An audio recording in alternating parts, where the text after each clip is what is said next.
The first Connor Cody only episode. Connor's in China right now. We're sad, but it's gonna be a great episode. Our sweepstakes live. Gordon ticket to Paris, valued at $170,000, is live. I think people always think about Gordon as a chef, but he might even be like a better like media personality, entertainer, even than he is a chef. About 40% of our Meta spend was actually going after repeat customers, even though we were excluding people. So we'd run a holdout with Meta, and 65% of the incremental revenue was new. Joe Rogan has been a customer of Hollow for a while. He had a podcast, and then naturally, like, Joe ends up plugging Hollow. He's like, oh yeah, like I like his brand Hollow, like I've been using him for a while. And now Hollow is maximizing to the best of their ability the distribution of that clip through their owned and operator channel. It's not enough to just like bundle things and put one exclusive product in. This anniversary kit, we have 5 things that you can't buy otherwise. Some of them are actually net new products. That's launching in 2026. All right, we're back. Episode 79 of the Marketing Operators, the first Connor Cody only episode. Connor Max, Cal Ripken streak ends. We're sad, but it's gonna be a great episode. So Connor's in China right now. Do we know what he's doing in China? He's not injured. Like Cal Ripken's streak ended probably because he got injured. Connor's not injured. His fingers are working fine. He's typing away, I'm sure, but he's in China right now. Do you know what he's out there for? No, I asked Sean when we were at Beanstalk. I think they're meeting with manufacturers. I don't know entirely what why the CMO's going out there. Maybe he's getting some content in the factories. Yeah, he'll have to tell us when he's back. Might just be along for the trip. I've never been to China, so I would be interested in going just for the trip. Have you been? I've been once in high school, but I haven't been for work. So I'm trying to find reasons to go for work. But you guys, I mean, you don't do any. Where do you manufacture? We do a ton. We just don't go. Like we do a ton. We just do it all over WhatsApp and stuff. Oh, but you do create your products in China? We manufacture domestically, but all like packaging and a lot of the raw materials are there. Mm-hmm. So like our director of packaging is like we're trying to like get all of our packaging direct. It just saves so much. Usually there's like a middleman. So she's just like WhatsApping people. She says at like 10 o'clock at night. We have this really cool innovative packaging thing we're trying to do for one of our launches next year, but it's like not perfect and the tolerances aren't there. And I'm in the meeting there. I'm like, all right, I guess we're going to have to go to China. Yeah. Really interesting. Because you just haven't like figured it. You couldn't get it figured out like through WhatsApp and async. What happens is, so you'll give feedback and, you're talking to them, they'll be like, hey, we think we can try it this way, but then they have to ship it back to you. And it's like a 2-3 week process. So I see. Just because we're coming up on kind of crunch time to having to, get things finalized. It's like, all right, if we go there, but just trying to find reasons and excuses to go. But no, I went in high school. It's awesome. I got some China stories I'll share another day. But yeah, I'm sad for Connor. Like my heart breaks for him. I am, but I am excited to chat with you. I feel like it's been a while. I've been like, my schedule has been crazy. So it hasn't been like the core 3 of us or even like, and this is the first one we've done together. So definitely excited to catch up and chat. Yeah, man. Same here. Do you guys have anything going on? Like any big fun stuff happening at JRB right now? Like products, campaigns, or is it kind of like BAU getting ready for We got a Q4? lot. So, yeah, we got a lot. And I'm also just like very deep in next year planning and working on a lot of, brand deals and partnerships and product stuff for next year. But right now we have a lot. So Bobby just launched her book. So it's like a memoir. It's like her 10th book. So she had a really big, podcast tour as part of that. She was on a few big ones like Armchair Expert and stuff like that. And there's a few other like big ones coming out. She'll be on like Mel Robbins and stuff. Wasn't she on How I Built This with Guy? Yeah. So she was on that again. So obviously that helps. Again? Yeah, well, she was on like before Jones Road for like Bobbi Brown Cosmetics. So she did like a small segment. But so obviously that's been some nice halo and reach. But we launched a new lipstick as part of that. So that was this past week.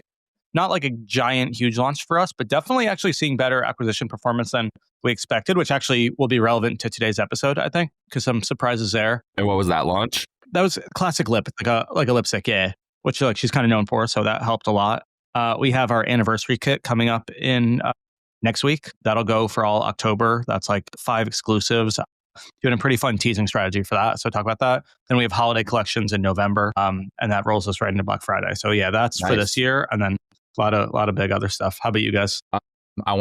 Let's put a pin in the teasing strategy because we also have like a fairly robust end of year product drop roadmap that I'm pretty pumped about. Some of it is variations on existing product categories, which are smaller, but some of it are bigger launches that our new categories. One is like a very interesting swing. I'm very excited to like for the world to see it. It's going to be fun, like total new category. And then the other one is that I'm really excited about is an extension of cookware that we think our customers like really chomping at the bit to get access to. So I want to ask you about your teasing strategy, because I want to think through that a little bit more.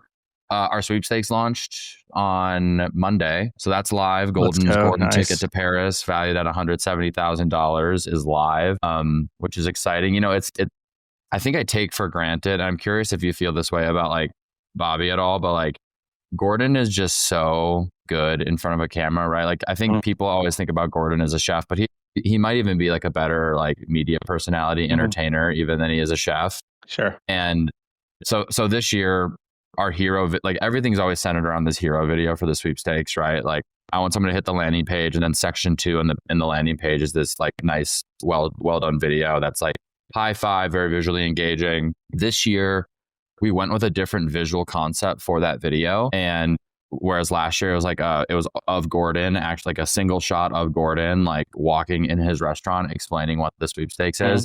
This year, that's not what it is. We actually shot something and then he responded to it. The initial thought was that he was just going to do like this quick and dirty intro hook. And then I like get the hero video back, and it's like Gordon like VO on the entire thing. And it's so well done, right? Like, and I'm sure we didn't script it out for him to like do it that way. Yeah. But just like the pizzazz he can add to any video is just like, it's so amazing. Like if you go check it out, like even just the intro hook, it's like, petty. Like, it's just like a very fun, engaging way to open the video. And like, again, like everything you do with this guy, it just comes back, and he's executed on like the 10 out of 10 level. So that was kind of the final cherry on top. We always end up shooting with, like, we get a shoot with him usually around end of, or like middle of September or early September. So it's like his piece of the sweeps is always the last thing we produce, and then we layer it in, and then we launch the thing. So yeah, the hero video turned out great. Our team actually shot the visual, like our internal content team, and they crushed it. And then he did the voiceover to it. Yeah, I was going to ask, because we're looking for like a new, like, I'm trying to find a new like TV creative agency. Like, are you guys doing all this kind of hero production stuff internally or with an agency, or both? We are doing it internally now. That's our sick. team. That's awesome. Yeah, it's been really cool. I've spent, and I got a lot of like slack on this on Twitter, because I was like, I tweeted something about, you know, I'm like, I just believe in like really investing in places and being there for a while, because I think it takes a lot of time to like hit your full output and like really get moving. I think this is a great example where me and the head of content at HexClad started at the same time, and we work so closely together, and like he's really learned what makes a good Facebook ad. He's really learned like what makes a good YouTube ad and a good CTV ad. So now he's just like, I don't even have to like brief him that much anymore. It's like, yo, like I want to shoot like Thanksgiving and holiday like CTV commercials this year, and he's like, all right, great, cool. Like I don't even really have to like be super involved in all the details. He just knows what to do. Yeah. So same thing here. Like, you know, they just know what to do now, because we've done this for 2 years now, and like, yeah, like we'll have 3. That's one of the big things we're doing differently this year, is we have 3 new seasonal like CTV level commercials that we shot. So we have a Thanksgiving one, we have a holiday one, and then we actually have like a Black Friday, Cyber Monday specific one. So that's something I've been working on right now, is our like flighting schedule for those assets. And then you have like sale, non-sale versions. And so like really dialing that in, that's a big level up to our like creative stack and our video channels this year. Yeah, that could be a whole topic. I want to get to that point. That could be a whole topic. As we get into it, I'll share kind of what we're doing for creative.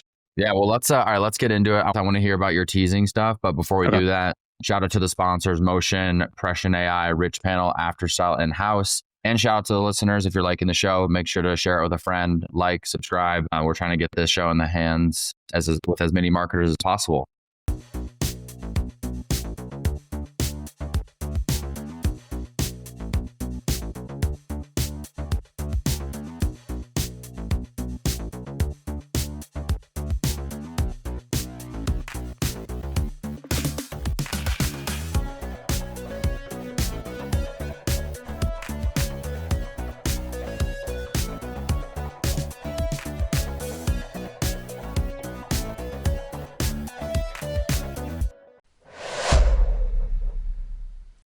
On October 9th, Motion is hosting the 4th annual Creative Strategy Summit.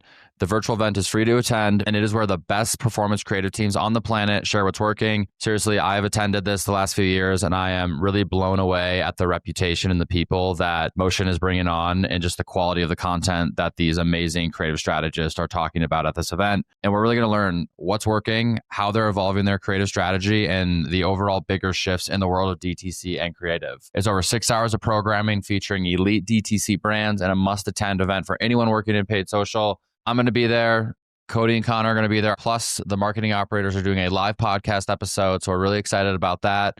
There was over 18,000 people registered last year, 5,000 people tuned in live, and many performance creative teams block out this day and just make this a learning moment for the entire company. And it's been really, really critical and important for guiding our creative strategy. I remember the last few years, we've had a lot of information from the event get infused into our creative strategy in the following few months. Like I said, some of the best, sharpest creative strategy minds in DTC are presenting at the Creative Strategy Summit being put on by Motion. I'm really excited about this list of people. It includes Dara Denny, Sarah Levinger, Morella Crespi, Lee Jozelowitz, Savannah Sanchez, and a lot more to be announced soon. Seriously, some of the best minds in creative strategy right now. Plus, if you cannot attend, all the recordings are going to be recorded, so you should sign up anyway, even if you're not able to attend when the recordings are live in real time. So get your free ticket at motionapp.com/creative-strategy-summit. It's happening on October 9th at 12 p.m. to 6 p.m. Eastern time. Make sure not to miss it. All right. So yeah, you got some new products coming up. So do we. Yeah. Tell me about the teasing. Cause like we have some new products this year that I think we could tease and like build some hype around. We have some really big product launches coming next year in Q1 that I am building out like a pretty robust pre-launch like lead generation strategy around. So I'd love to hear what you're thinking for how you're going to tease these. Yeah. So the one thing about teasing is it's very hard to actually know because there's so many variables. And like, if you do a different strategy and a launch performs well, it's like, did it do well because we teased it? Did it do well because it was just a launch? You know, whatever. So it's a hard thing. So like, I struggle with knowing what the right strategy is. And like, how incremental is it? Like how much? Yeah. Yeah. Like we've tested like incrementality of like a teaser email or SMS to see if like that's worth it. But like the entire strategy is challenging. So we launch, usually there's something, not always a net new product, but a shade or a kit or something like twice a month, right? Like kind of like, so you can't tease them all and you can't tease them for a long period of time because then you'd be overlapping and it's just too much. And you definitely do see, at least for us, like a revenue hit when you start teasing something, you know, like people are like, all right, let me wait. I was planning to get an order. And I think, and we're tiering things very similar to how Ridge is doing now. We used to do ABCs, now we're doing 1, 2, 3, 4. And so I think it should also be proportional to, you know, to the revenue opportunity. And you can kind of take that dip and a little bit of revenue to build a little bit more demand and hype. And I'll say for whatever reason, I think we had such just like a dialed launch thing. Like we had multiple $1 million days last year where like we would have a launch and it would just go crazy. And for whatever reason, I think a lot of it is maturing as a business. A lot of it is our launches weren't exciting and new enough. We had a lot of like the same kits we did last year. But I also think for other reasons, like we've had to really reevaluate our strategy because I feel like some of our launches have fallen flat, like the initial just demand and hype. And so a lot of this will be next year. Like I think we'll try to build more, you know, just a lot more anticipation. I think more standard beauty brands that are doing, you know, 4 times a year drops, like a lot of them are like teasing and not teasing. I always like to make the clear differentiation between teasing and announcing, you know, like a lot of them are actually announcing what they have coming. Like Rhode will do this on their site and they'll be like, hey, we have this new flavor and they'll do, new flavor, new shade of like a lip product. And they'll do like a big brand campaign and they'll do trips and they'll do creative and they'll put it on their site and early sign up. And they probably do see a revenue hit, but it's, you know, it's most likely worth it. So we are experimenting with a lot of different things. One that I'm excited about for this product, it's the Bobby kit. It's our anniversary kit. So what we've learned as we've done more kits and more of our customers have more of the collection already, right? Like it's not enough to just like bundle things and put one exclusive product in because like no one's going to spend $80-$90 if they already have 4 of the products and they kind of want one, you know? So this anniversary kit, we have 5 things that you can't buy otherwise. Some of them are actually net new products. So like some is something that is launching it's like what we think will be probably a tier 2 product for us that's launching in 2026. And so this is your first chance to get it. One is a product that we launched in this kit last year and hasn't been able to get since. So there's like demand on it. One is this product that actually like launched Jones Road that like Bobby just created for fun to give away on holiday. And it's like it kind of like launched Miracle Balm, but it's like a different product. And then two others are just shades of products you can't get. And so what we're going to do is starting 5 days before it. So I actually think we're starting today, maybe when this comes out. I don't know. I'm like already like in next year planning. We're just we have the PDP live and we're just going to announce a new product every day. And we're going to change the PDP image. So it'll essentially be like blacked out or grayed out 4 of them, and we'll show this one and you can sign up. And so we'll have that echoed across all channels. And so hoping to just try something new, build a little bit more hype and anticipation, kind of create that open loop. We'll announce what we think is the most exciting one the day before, trying to just get a little bit more urgency, a little bit more emotion to see if we can get like a better initial launch performance. So just something that's a little bit more fun. So you basically every day starting today, like, all right, so day one is like, all right, the first what's the verbiage you use? Like color? Well, it depends because we have some shades and then we have some net new products, but just like whatever, SKUs we have. Got it. So yeah, we'll essentially say, celebrating 5 years, here's what's coming. And here's, we'll announce, here's our strategy. It's not today. I just got dates mixed up. Will it be consecutive days where it's like, all right, day one, we're telling you one product, then day two, we tell you the next one, and then there's 3 grayed out. Okay. Exactly. And so you'll see visually, and so it'll kind of just like keep that loop open to try to build that anticipation. And then the day before the launch, which will be the 5th day of this strategy, we'll show you the last one, which is what we think is the most exciting, brand new. Yeah. Hopefully people right, if it works out, have their credit cards just ready, waiting to buy, on launch day. So we'll see. But trying to have a little fun with it too. And it's just a product page, but instead of a shop button, it just has like a form, like kind of like a back and like one, like exactly. Yeah, that makes sense. But the main product image, because it's a kit, usually we would show, all 5 products in it as like the first product image. We'll show that, but we're going to change it every day, and it'll be, grayed out, and then so you'll be able to see, 2 days into it, the 2 products we've announced, and then the 3 that'll have like the question mark. Right. So just trying to gamify it a little bit. And will you actually have, because this is going to go to your own media list, will you actually have them re-input their email again to say, hey, like, or do they just have to like click a button? Yeah, they'll have to put email in. I don't know a way to just like add that. Yeah. But for us just to be able to get like a segment. Yep. And then do you have like a number in mind of like how many emails and phone numbers do you think a strategy like this can generate of people telling you they're interested? No, it's a good question.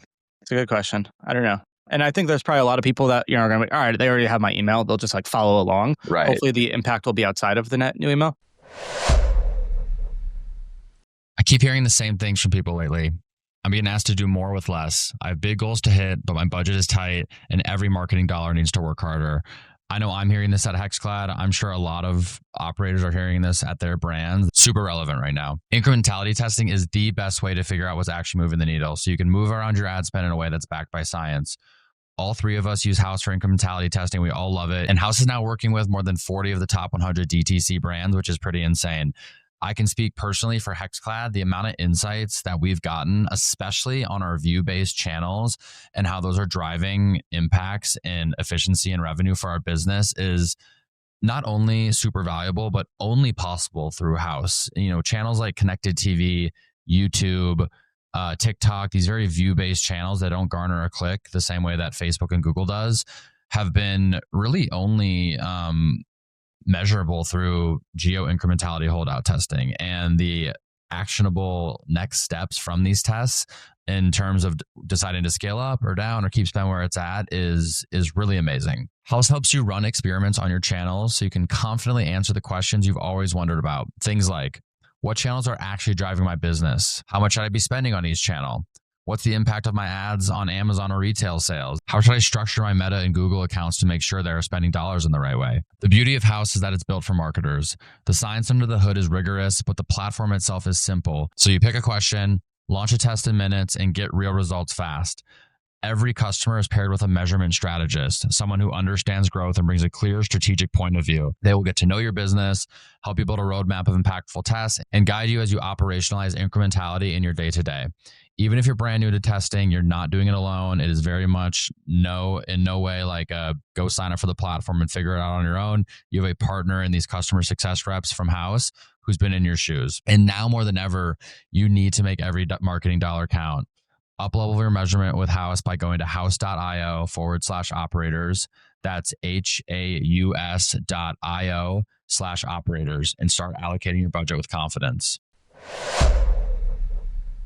Sometimes I have these like learnings and revelations that are just like, duh. And like, I sound so stupid saying it, but it's like how important social proof is even at launch. Cause like we don't currently have reviews. I don't know if you guys have done this. I know you don't launch as much. But like when we launch a new product, we don't have reviews live on our site, right? Oh, yes. Let's dig into this because we've been thinking a ton about this at HexClad. Yeah. And a lot of brands will, send stuff to influencers. So have like a creator panel that they can send stuff to. Again, like you can't pay to people, you can't pay to give people reviews, but you can just put a QR code in an influencer box and be like, if you love it, you can obviously pay creators and get content. So, that's, I think, a huge thing that we're trying to do is like really build community much more in these things, build social proof, have creator videos ready, just like people showing the product, people talking about it, not just the brand talking about it, but that. And it's something that probably won't take effect this year, unfortunately. But I think it's something that's huge.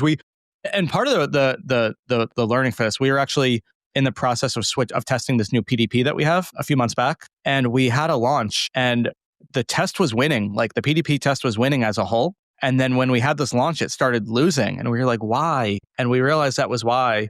Because this one page of this new launch didn't have reviews on it. And that conversion rate was just so much lower than everything else. It was like, wow, reviews like are actually that important. Because I think reviews are just so standard practice. You almost can assume like customers don't care as much about them because everyone does it, but like crazy how much of an impact it has. So that's for us, it's like, we need to have this social proof live at time of launch. Okay. So that's super interesting because we're thinking about this too, where we're trying to move our timelines up so we can launch early to a select group of people for the exact reason, right? So we have this cooking with HexClad community in Facebook. It's about 70,000 people strong. And these people love HexClad. They're like our HexClad evangelists. It's a very active community, not even started by HexClad. This was actually started by a customer way back in the day. And now like we're admins in the group and like we collaborate really well.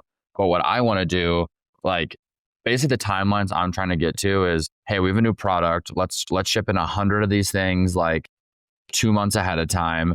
Then we open it up to say, we say, hey, Cooking with HexClad, like, because you're our valued customers, yada, yada, yada. Like we're opening this up to you like well ahead of time. All right, now we sell like, let's say we sell 25 to 50 to Cooking with HexClad. Then they've had it. Let's say they have it then 6 weeks ahead of launch.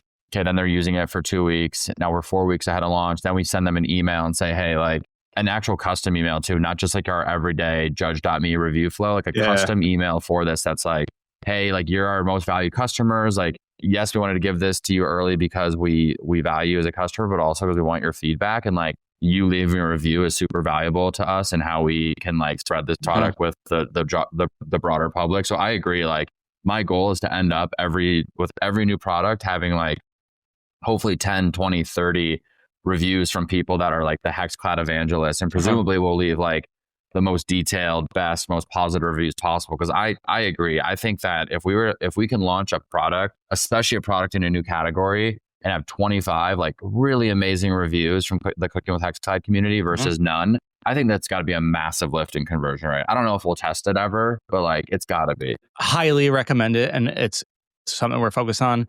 And I think you guys will probably do a good job of it, but get it on social. Like watch Roadskin, like what they do for their launches. Like you'll just see so much of it just reposting, influencer content. Like they're using their communities to announce stuff. I think I was always really precious. I'm like, I want the brand doing it. And I think that's wrong now. I want community teasing stuff, talking about it before the brand even can. But I want as much content of earned media prior to launch. So I think that's like a shift as well. Yeah, I think there's a bunch of fun things you can do. Like I was talking to this guy, I forget his name. He used to work at Meta. He's like Nate Lorenzen, I think, on Twitter. I met with him once and he was like, does a lot of, I hope I can share this. He does a lot of like movie marketing and like it's hard to get like really good paid social footage for that. So what they do is they do like test screenings. And when people like they have rights, like waivers, when people are coming out, they just capture like street interviews. And so one thing I'm really excited about, I don't know if you've seen like Grunes does this, but they do a lot of like sampling. They have like a Rivian. Yeah. And they like, so we're going to do that. I'm getting a truck, either a Rivian or something else similar. We're going to wrap it up. And we're just going to do a ton of sampling. Like we've really never done. So like we're going to order a bunch. And part of these new launches is we're going to do a lot of sampling ahead of it and get like street interview stuff as well. That hopefully it's not just like paid social, but like prior to launch, like this will be kind of for our tier ones. Like we're not going to do it for everything, but we're definitely experimenting. And because in the past it's just let's have everything just from the brand. Let's put it up. Let's not announce it. Or often we would tease things or announce it like the day before. And I think that's fine for like a small launch, but I think the longer the bigger your potential peak is, probably the longer you should build that hype as well. I think it's slightly different for you guys. Like I don't think you're gonna cannibalize your sales like as much.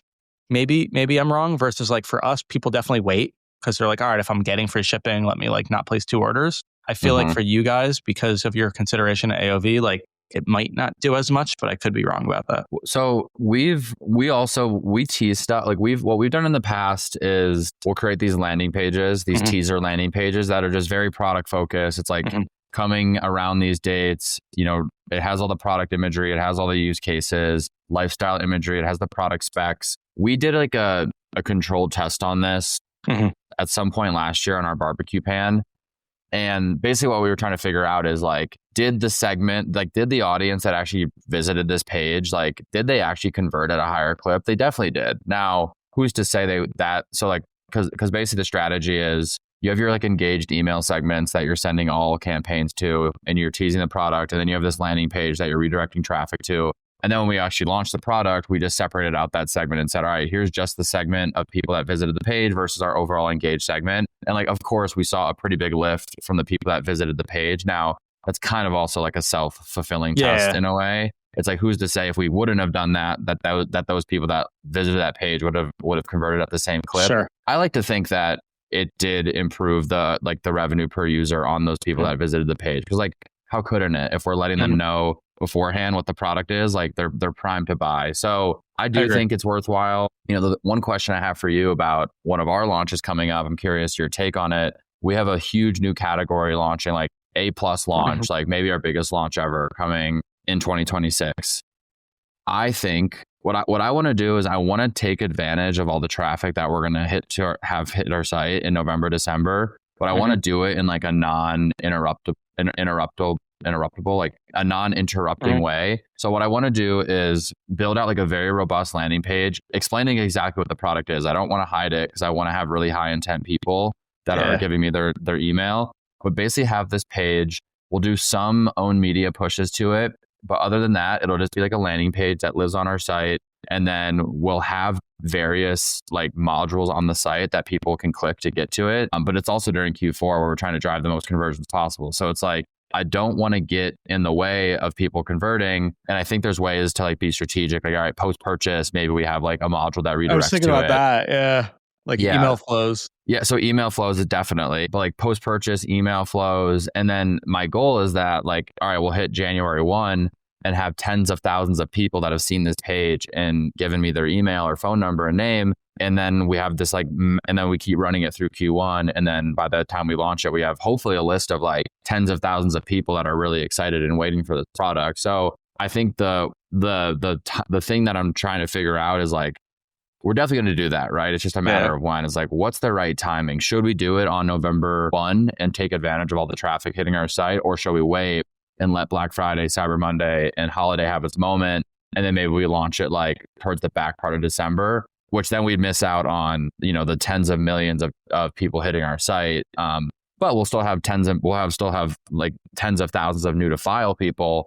If we do decide to wait, we can always just hit those people up with an email campaign after peaks come and gone. So I'm trying to figure out what's the best like timing to roll this experience out. Do you think this, I know you can't give it away, do you think this product, this launch, if somebody was on your site, likely to purchase and they saw it, they would have a reason to wait? Like, do you risk losing the purchase by having this on site? I don't think so. If anyone that's come into our site and is like, they've been waiting to buy a 12-piece set and then they saw this product, I don't think it's going to be like, I don't think in their head they would ever be like, oh, I'm actually going to wait to buy the 12-piece set until this product comes out, especially because we're going to say like, we're going to give a general timeline. It's like coming Q1 2026. Yeah. And people know our best offers on cookware are right now or during when they are. So I do not think someone would be like, oh, I'm not going to buy my 12-piece set. I'm going to wait because I want to buy the 12-piece set.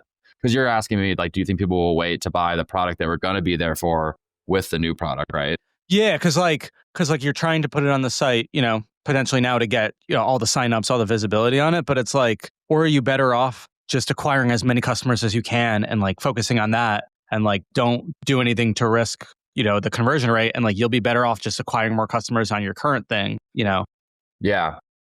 When is this launching? It's sometime in Q1? End of the current plan is end of Q1. Oh, I would just like December 26th, flip the switch and like put it up then. Just like hustle as hard as you can on just crushing Q4 as much as possible. As soon as gifting season is over, put it up. Then you'll still have almost 3 months. Like that's I think anything beyond that is really long, is super far. Yeah. But you'll have all of the new customers you guys acquired. It's safer. Right. It's less of a risk. It's a risk. I don't know. So that would be what I would do. Yeah. And I think we could even if we wanted to like test it out before then, like before we launch it publicly on the site, we could even be like, all right, we're now on December 1st and we have like a 3-day evergreen window here and we just acquired a ton of new people. Let's just like, we have the page built. It's just a matter of like how we use it. So we could just keep it like, quote unquote dark. Like it's not on the core website. You could only get there through a marketing. So it's like, all right, December 1 hits and we actually send out a campaign like, hey, we know you just bought from us. We have this awesome product coming. Like, check it out, sign up. Yeah. Definitely do that for like anybody that purchased. I definitely put out in like a post-purchase or campaign. But in terms of like site-wide, I would wait till after Black Friday personally. Right. That's good but feedback. I'm very excited to see what you guys are doing. Yeah, man. It's going to be fun. So if you are a brand spending, 8 figures on media, you have a very diverse channel mix, you definitely do not want to be going into Q4 without Prescient. Prescient AI is going to help you beat all your goals in this critical quarter. It's going to put you ahead of the competition. BFCM's coming fast and there's still a lot to do to finalize the Q4 strategy. There's a bunch of questions I find marketers asking themselves headed into Q4. And I think Prescient can actually help solve and answer a lot of these questions. So I just wanted to run through a few of those.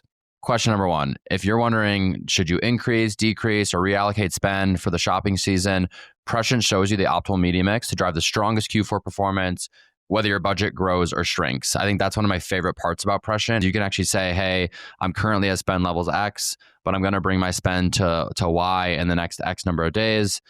Where should I put this budget? And Prescient's going to actually deliver recommendations based on your current BFCM dynamics, your vertical, and your optimal ad spend allocation.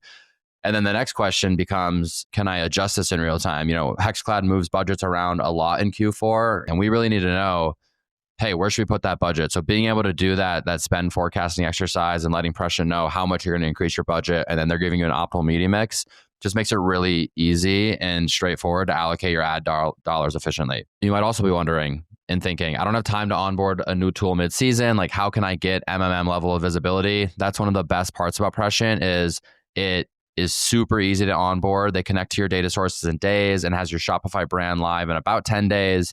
So you're getting granular, actionable results really fast. So Q4, it's make or break for Shopify brands, and Prescient helps you make more than you're going to break. It gives you full funnel visibility and campaign level insights, not just showing where clicks convert, but all channels influence each other across Shopify, Amazon, and retail. It is the only media mix modeling tool revealing halo effects on Amazon sales. So again, gives you the super holistic look at your total distribution. And finally, Prescient helps marketing leaders make smarter decisions in real time with full funnel visibility and actual insights for the strongest Q4 you can possibly have. So if you're interested in checking out Prescient, go to prescientai.com/operators.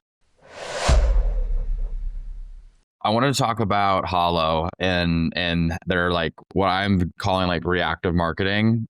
I don't know if you have a better word for this, but that's like, to me, the most intuitive, because I think they are doing a really awesome job of being part of like this organic zeitgeist that's happening around their brand right now. it's funny because actually Ryan Reynolds has a marketing agency and their whole premise is around this concept of like they create TV campaigns speaking to very timely things happening. It's like it's all like about current events, and they basically craft these campaigns around current events. So this concept of like doing really hyper relevant reactive marketing, it's like something that I think brands that are just like that really have their pulse on like the culture surrounding their customers and their brands can like, it can be really fun and really, really high performing. So Hollow right now, basically what happened is that Joe Rogan has been a customer of Hollow for a while. And I'm sure that like one day he just ordered and like they saw his name pop up in their orders and he's like, all right, cool. Joe Rogan's a customer now. He had a podcast, I think this week, maybe last week, with Andrew Santino, the comedian.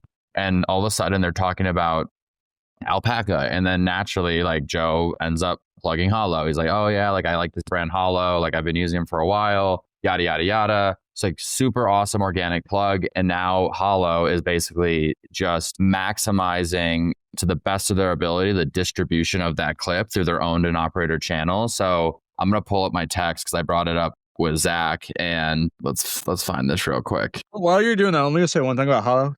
So they talked about Zach on operators this week. I don't know if you listened yet, but it's good we're talking about him here because they were kind of giving him a hard time about like not having a brand in the Facebook groups. I think we should be very nice to Zach. I think Zach's doing an awesome job. No, just funny. He's getting shout out on both. No, they were just talking about like a Facebook group. I don't know. It was a pretty funny conversation because they have like very different personas with different like political stances. But yeah.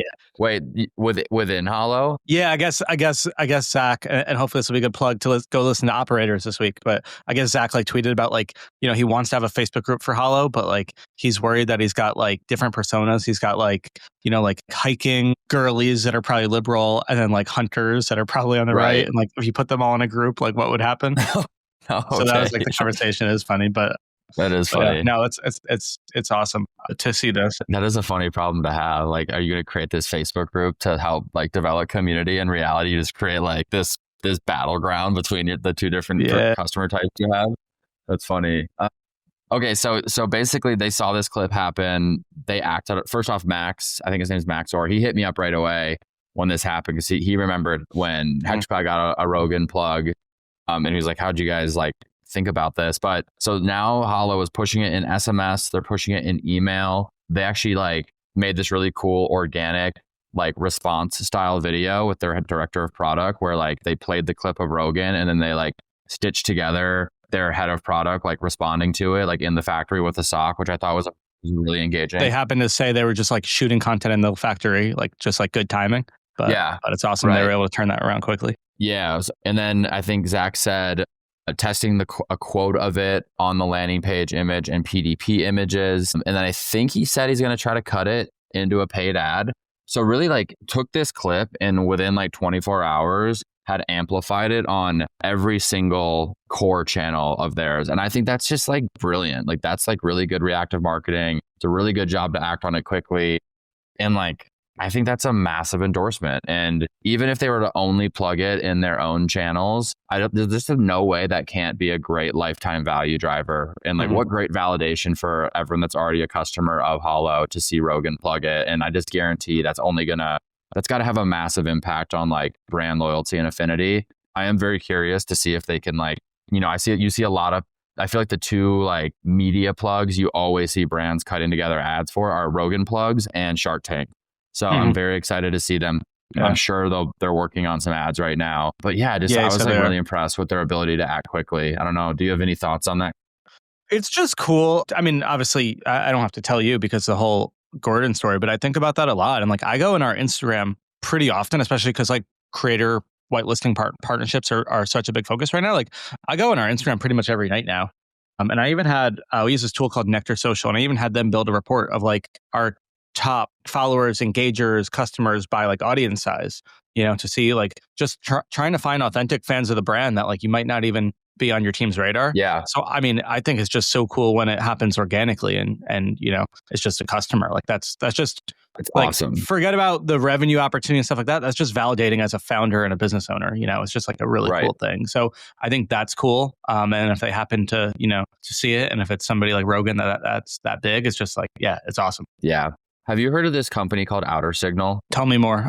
it sounds familiar. So it's an e-com SaaS company, and they basically plug in with your Shopify store, and they tell you, first off, you can do a ton of different filters, but they basically, the gist of it is like when you hit like Jones Road Beauty and HexClad, I'm sure there's tons of famous people that have actually bought from us, and we just have no clue. And like you can categorize it by like famous people or like people with X followers or more. And I think we do not use it yet. I've just been I've been looking into it, and I've been talking to some of their customers. I went on their website, and I knew some of the people, the brands that were using them, and I've hit them up, and they're like, dude, you got to do it. Like it's led to so many fruitful partnerships that just we would have had no clue. Because you think about like there's probably no better way to start a partnership with like some big influencer than finding out they organically ordered from you and then reaching out and be like, oh, this is great. Like we would love to do A, B, and C. Like that's just got to be the best partnership. So yeah, I'm excited about that tool. I think it's very interesting. I'm very curious to like have it backlog our data and just give me a list of all the famous people that have ordered from us that we just probably have no clue. And especially with cookware or like makeup, where it's such a big TAM and like applies to everyone, I guarantee we would both have a lot of like high profile names in our order lists. The only thing is big ones will usually use a different name. Not always, but you know, they'll use a different name and a different email. Interesting. Right. It's one cool thing about having stores is like, you know, our teams will be like, hey, we just served this customer in store. Here's what they bought. Like we took a picture with them. So like, that's cool. Like Adam Sandler he was actually in our Montclair, our hometown, like all summer filming a movie. He like loves it here. So him and his wife like went into our store, were like super nice, spent a bunch, like, you know, so it's cool like that. But yeah, usually people, cause like sometimes I'll look them up in Shopify after it. And like often people will use a different name, especially if they're buying online. That's the only negative there. Got it. Well, I think I'm going to try to onboard. I really want to try Outer Signal and see what they find. So I'll follow up here and let you know if we find any like interesting things that lead to anything. Yeah, let me know. Yeah. So cool. All right. Anything else on Hollow? No, I'm excited to see. I mean, obviously Zach is a killer. His team's a killer. So I'm sure like they'll capitalize super hard on it. But no, I'm excited to see and hear performance. Just related to it, I think you guys do a decent amount of podcast advertising, right? Or you have? Yeah, we do. I mean, it's like we consistently spend on podcasts. It's not a major percent of our mix. But like we do consistently spend on podcasts, and we consistently cycle through new basically our strategy with podcasts is like we always hold on to like our top performers, which we're measuring by like basically post-purchase survey and like discount code use. So we'll like, and then we'll cycle through the bottom ones because we think podcast is just like a great like net new reach channel. And like, we're just trying to like have more of like a, you know, kind of go like a mile wide, but only 1 inch deep is kind of our approach with podcast right now. So yeah, we do a good amount. So we just launched, we're like 2 weeks into it. Is it like very long tail? Like, how would you say like the conversion lag is compared to something like a TV? Super long tail, especially with the big ones. Like when we had our Rogan podcast, which was at the end of 2023, I think, we were seeing people write in Rogan 6 months later, a year. We still see people write in Rogan. So yeah, it's definitely long tail.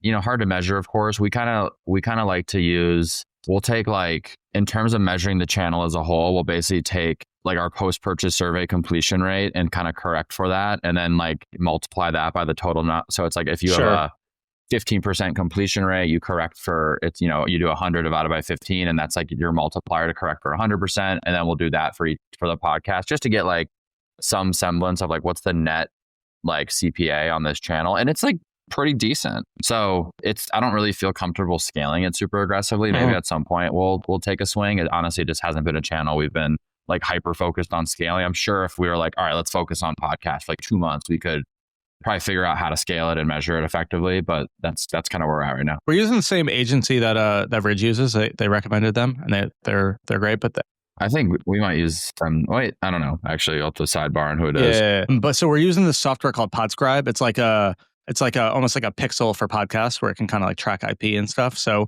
like we're using all the post purchase stuff, codes as well. We'll do like give a purchase codes because we don't want to discount, but we're also using Podscribe. So it's kind of cool. You get to see like frequency, reach, impressions, and you do get some performance numbers. So it's kind of like triangulating that plus post-purchase. Yeah. But it's cool to see. But it's early. Like I think we have maybe 7 podcasts that have gone live. It's very long tail we're going. I think the largest pod that we're doing is Mel Robbins, and it hasn't gone live yet, but that'll be like it's a pretty big one, but still like not, it's like a lot cheaper than I'm sure Rogan. Yeah.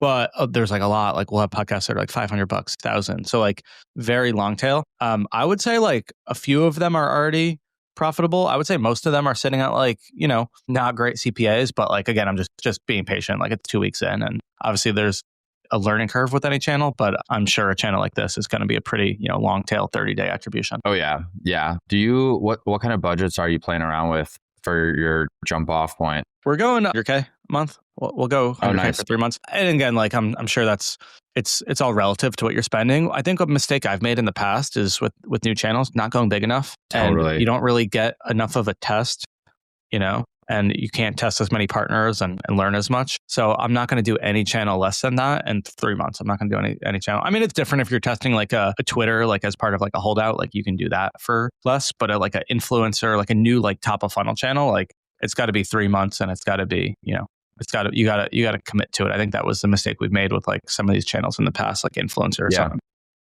Yeah. And then you get to the end of the test and you haven't spent enough, and you have no signal at all, because it's like you didn't measure anything above baseline.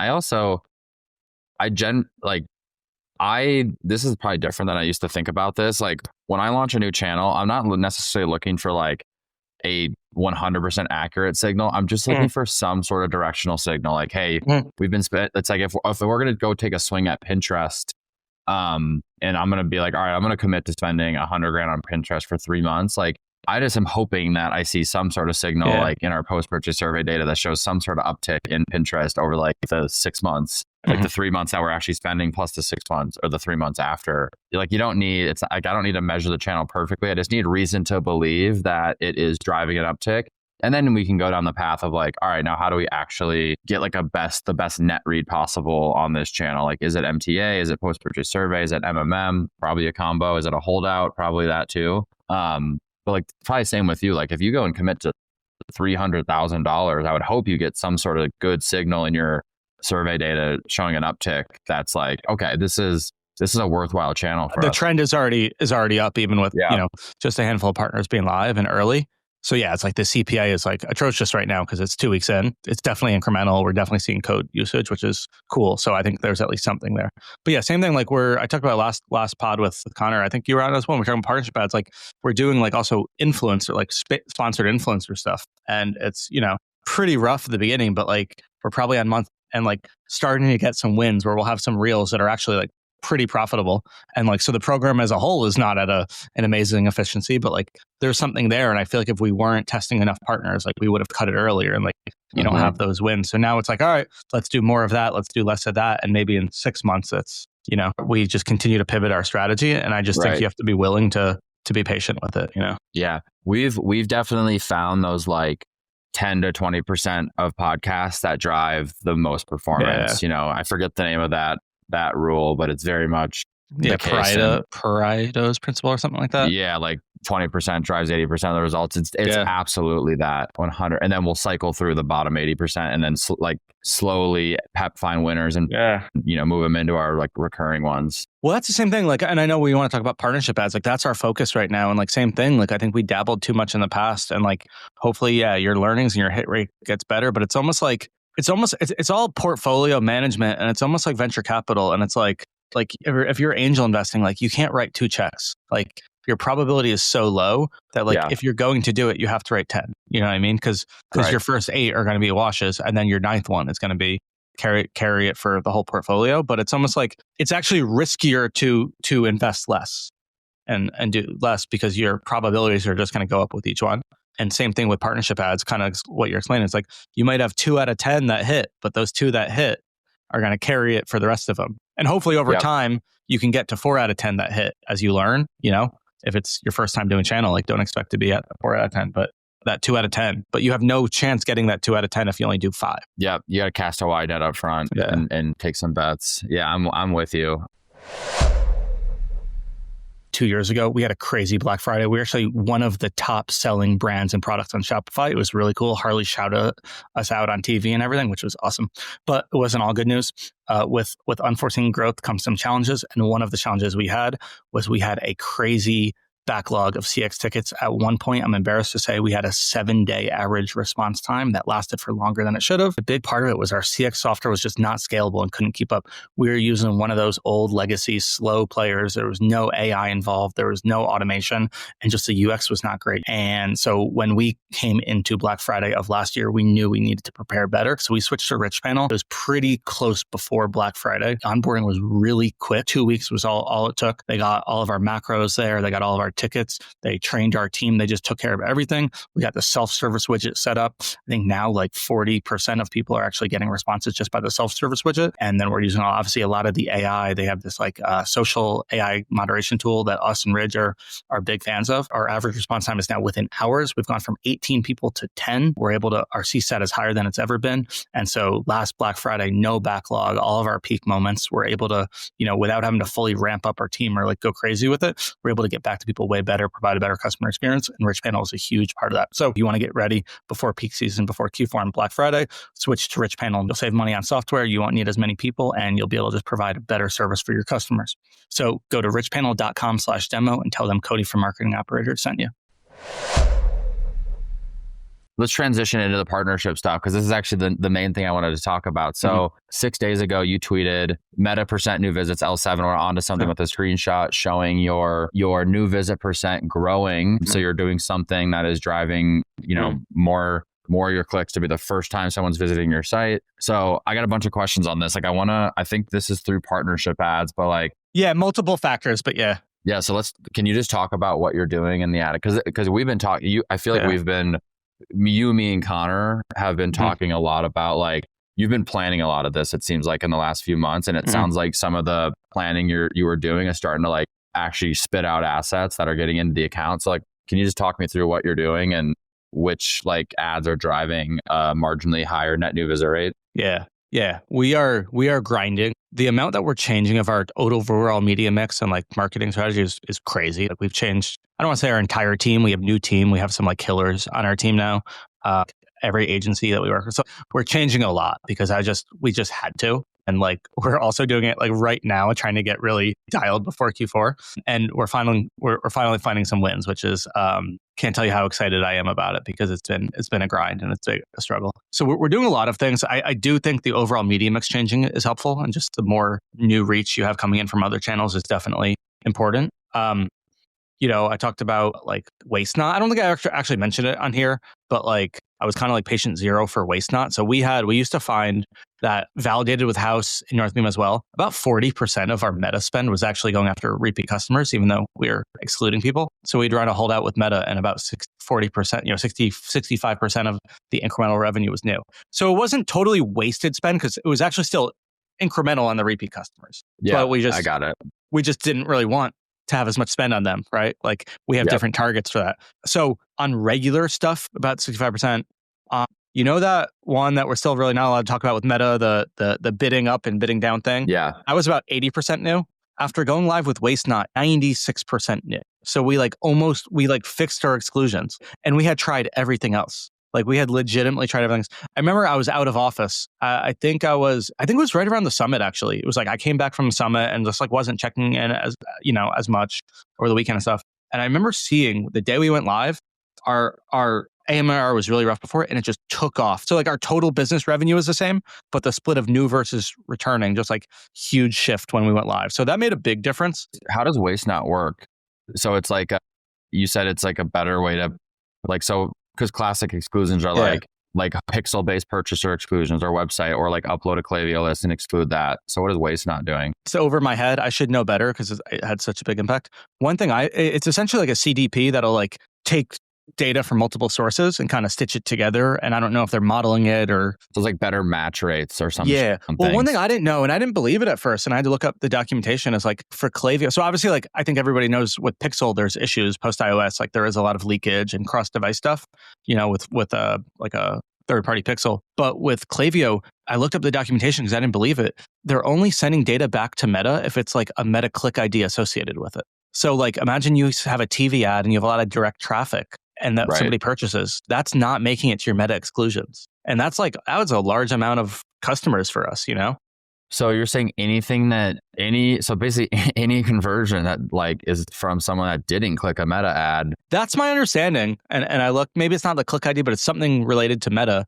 Klaviyo is not sending that back as part of your exclusion criteria. But that's a lot. So that was one thing. But I will say it didn't actually improve our new visit rate, right? And I think not to be overly like focused on the semantics, but there's existing customers and then there's new reach.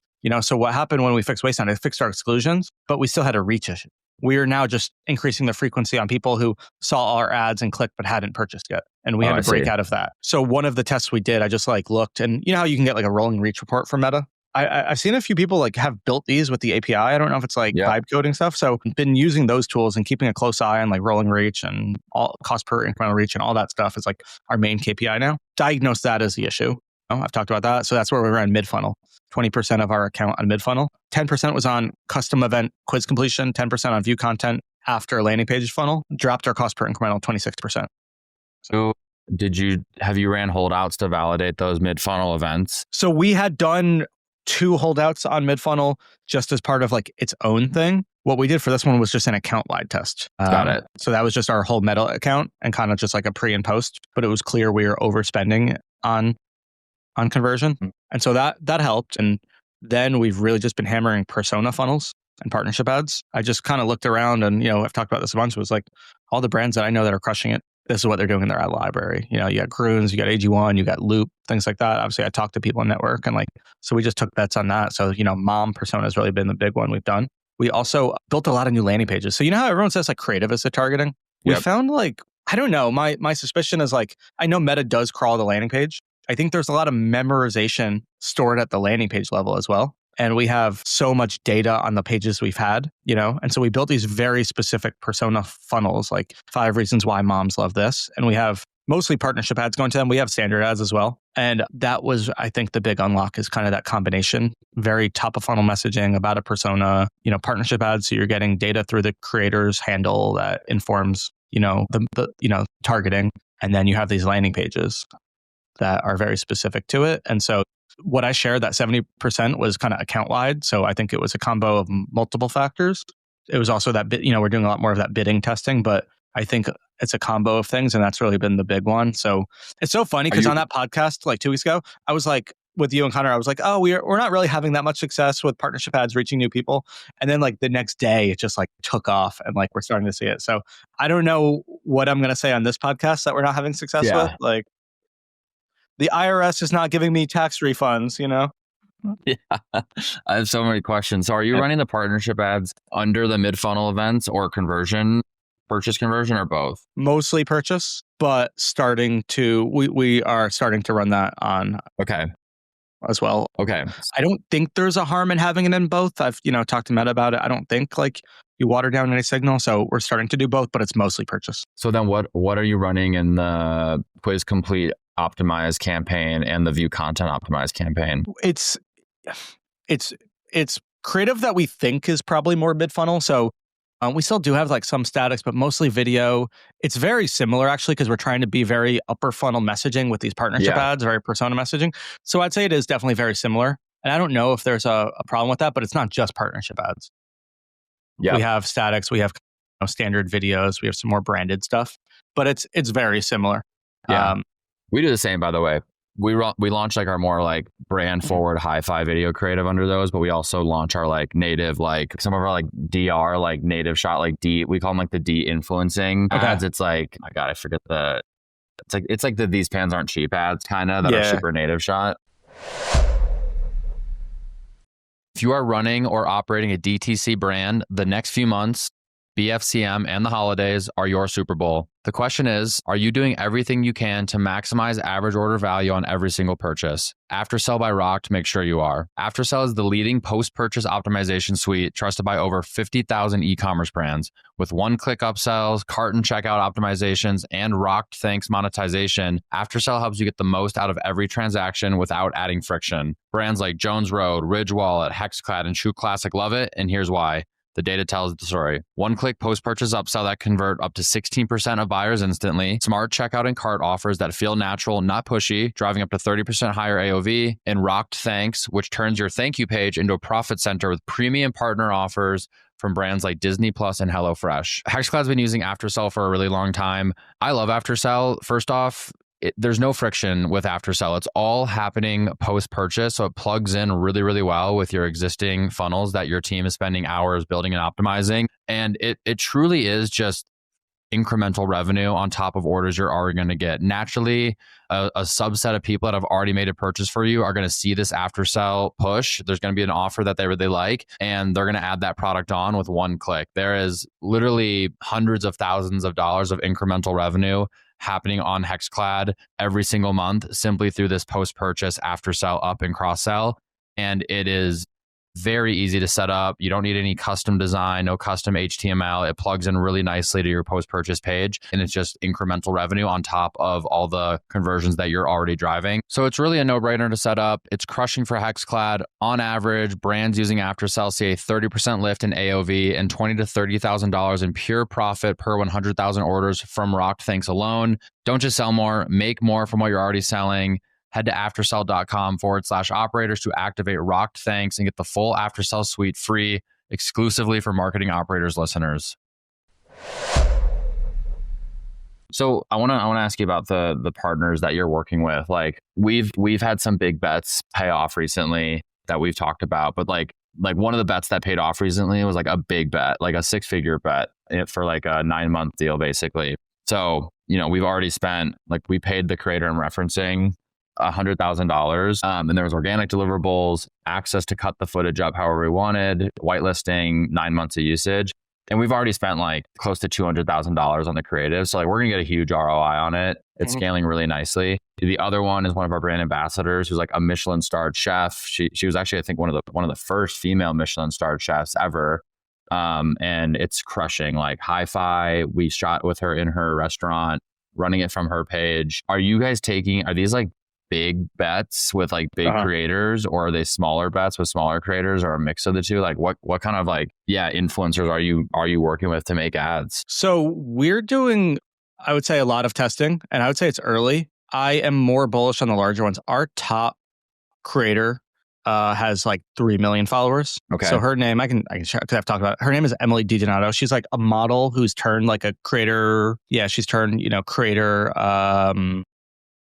posts a ton on TikTok. She makes just like Instagram, makes really great content. She's actually going to be like the face of one of our campaigns for next year.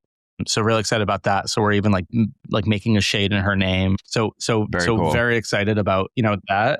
But yeah, we have her on a deal where she's just giving us content monthly now, because, if somebody performs really well, we kind of go to them, or like, I think creators value the long-term predictability, and, for brands, it makes sense. So like she's the largest we've tested, where she has about 3 million followers, and she has performed extremely well. And so we are definitely going to be taking larger swings and testing larger size creators and seeing if there is more scale opportunity, more reach, if it's worth paying extra for to get, signal for, the algorithm.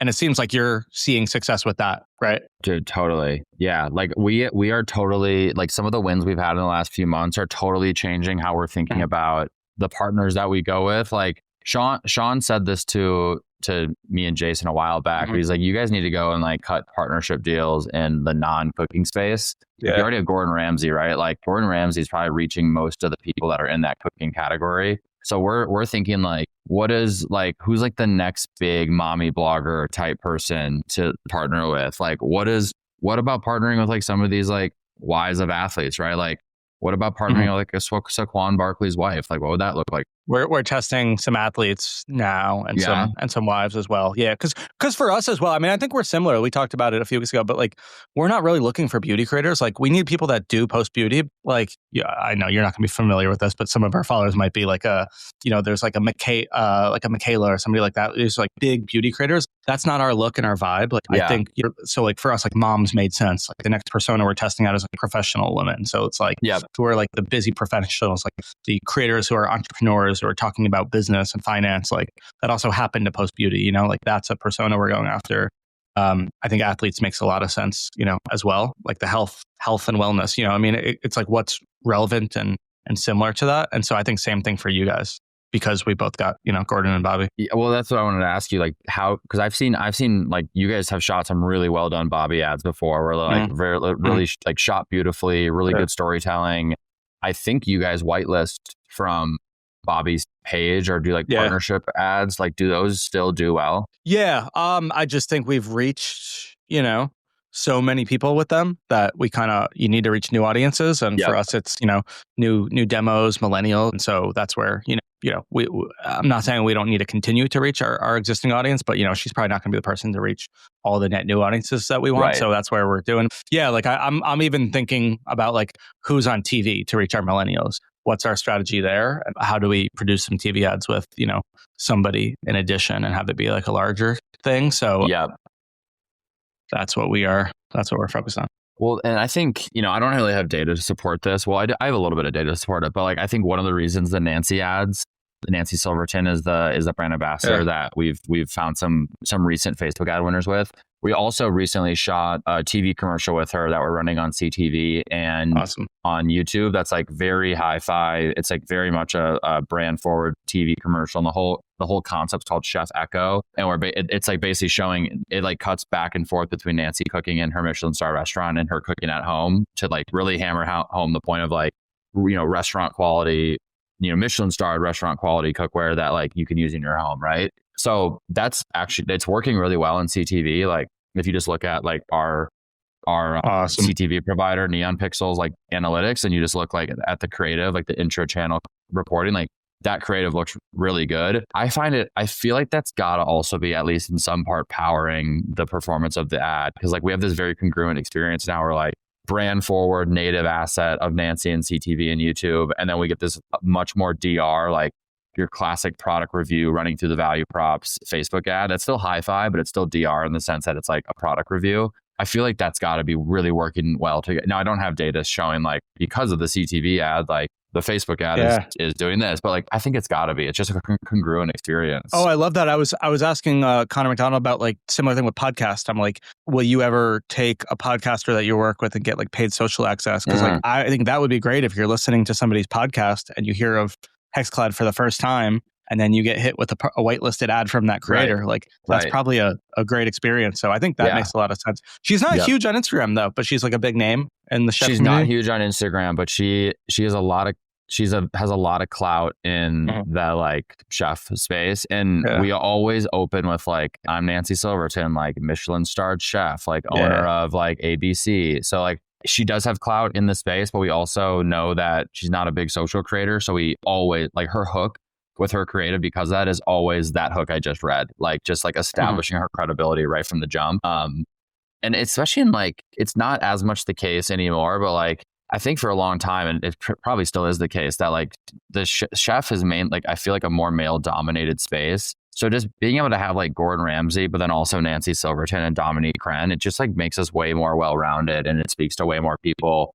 And I think that's been really valuable for us because she's not a social, like Nancy's not the person that you would be like, hey, Nancy, here's an ad brief. And like, you're going to shoot it on your own time with your team. Like she's not a content creator. She's a chef. So like, she's one of the people we have to bring into the studio to like get really good ads done versus like, a Salt Hank where it's like, all right, Salt Hank's a good content creator. He can make like a fun, punchy ad just based on a doc we send him on his own time. But you guys did something recently. I don't know I think we can talk about it because it's, public, but like you signed something like an F1 driver or something? Yeah. Yep. We signed a deal with this F1 driver named Yuki Tsunoda. And what can you share about that? Like, is that a similar deal where like, will you shoot TV ads with them? Like, what will that look like? Yep. So we have a TV, like it was all revolved around like a Hero TV commercial that's live now, and is doing well. And it's a linear TV, CTV, YouTube ad. We shot, we're using that, like some cut downs in social, as well as some static images in social. We created a landing page that we're driving paid media traffic to. And we're actually getting not a ton of scale, but like getting some pretty good, some ads that are getting like competitive return on ad spend metrics. And then like own media push to that same landing page. So if you go to hexclad.com/Yuki, you'll be able to find the page and see what we built. And then we are doing some out of home as well for it. So we're doing some out of home in October in Austin when the F1 race is there. And we're also doing some out of home in Vegas in November to just have like a full 360 campaign. But another great example where like that partnership is reaching a totally different audience of people. And I think, did you say on one of the pods we were talking about, like using a partner like that to almost be like the hero for like an acquisition funnel. Was that you were saying? And it could like unlock something. I've been thinking about that a lot, where it's like, can you test a large creator, a large partner on something that like maybe wouldn't have performed as well on like a product or a funnel? Do you remember saying that? I mean, it's very much along the lines of where we're taking influencer with like net new deals that are in totally different categories because we think they can be like really good acquisition unlocks. Like, and I, by the way, I fully agree with you about like, sometimes it's not even the ad, it's literally the handle. I agree with you. I think these creators that have like a lot of that do partnerships with brands and a lot of spend's gone behind their handle. Like, I think it like Meta just fundamentally like they see that handle and it's a paid ad, and they like, content aside, it's like, oh, we know who to serve this to because we have so much data behind, you know, this person's handle for all these different brands. It's like almost immediately you're going to tap into a new audience by launching like an ad from that person's handle. I'm bullish on it. We're continuing to test and take some bigger swings. So yeah, what I'm trying for each launch right now, I'm trying to have like a macro partner for each launch. I love that. And we'll see. And we'll probably get some organic, like, you know, post from them as well. But I think a lot of the value will be partnership. And then, yeah, I think for TV, I'm really trying to figure out like what our TV strategy, you know, looks like. So I'll keep you posted. Yeah, right. Even right after this call, I'm speaking to, you know, manager of a comedian, like decently big comedian who, by the way, taking it like full circle, happens to be a huge fan of the brand. Like she just shot a movie and like Jones Road was used all on the movie. So like we're definitely taking some larger swings. So excited to. Is it Whitney Cummings? No, it's not. No, she's funny. No, not quite that large, but I'll share it separately if we sign it. Sweet. I'm excited. All right, that's a wrap on episode 79. We were sad that Connor Mack missed his first episode, but me and Cody had a really, I think, fun, jam-packed episode. Talked a lot about the value of teasing products and like real tactics on the best way to do that. Went pretty deep into Hollow and their Rogan plug, went deep into how Cody is seeing a really strong increase in net new visit rate through a variety of tactics right now. So super fun episode. Thank you again to the sponsors, Motion, Prescient AI, Rich Panel, Aftersell, and House. And as always, if you're enjoying the show, please like, share, comment, and subscribe. Thanks.